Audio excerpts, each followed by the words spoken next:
ہر طرح کے حالات کی آسانی کے لیے دعا کرنی چاہیے.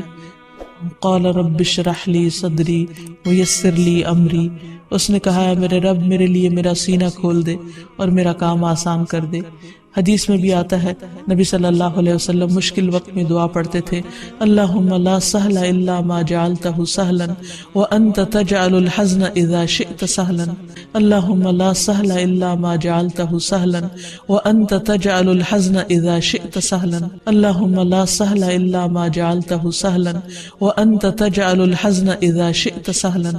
اے اللہ نہیں کوئی کام آسان مگر وہی جسے تو آسان کر دے اور تو جب چاہتا ہے مشکل کو آسان کر دیتا ہے.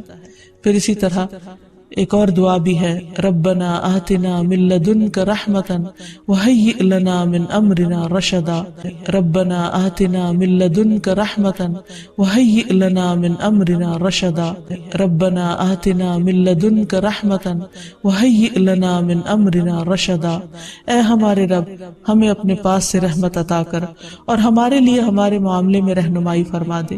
پھر اسی طرح کثرت کے ساتھ درود شریف پڑھنا چاہیے کیونکہ جو شخص کثرت سے درود شریف پڑھتا ہے تو اس کی ساری فکریں دور ہو جاتی ہیں اور گناہ معاف کر دیے جاتے ہیں. پھر اسی طرح یہ دعا بھی اللہم انی اعوذ بک من جہد البلاء ودرک الشقاء وسوء القضاء وشماتۃ الاعداء.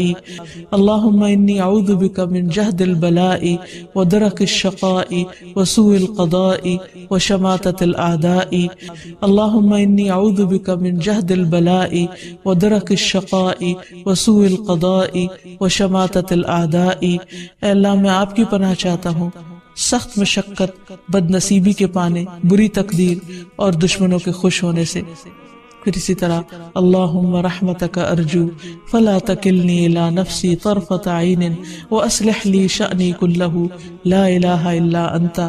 اللہم رحمتک ارجو فلا تکلنی الی نفسی طرفۃ عین واصلح لی شأنی کلہ لا الہ الا انت. اللہم رحمتک ارجو فلا تکلنی الی نفسی طرفۃ عین واصلح لی شأنی کلہ لا الہ الا انت. اے اللہ میں تیری رحمت کا امیدوار ہوں، تو مجھے آنکھ جھپکنے تک کے لیے بھی میرے نفس کے حوالے نہ کرنا. میرے سارے معاملات درست فرما دے، تیرے سوا کوئی معبود نہیں.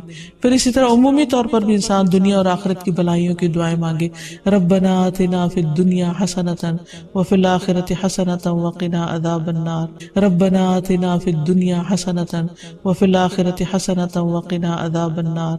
ربنا آتنا فی الدنیا حسنۃ وفی الآخرۃ حسنۃ وقنا عذاب النار. تو اللہ تعالیٰ سے دعا ہے کہ وہ ہماری ساری تکلیفیں پریشانیاں دور فرمائے اور ہمیں اپنی رحمتوں سے ڈھانپ لے اور دنیا اور آخرت میں ہمیں بھلائیاں نصیب فرمائے.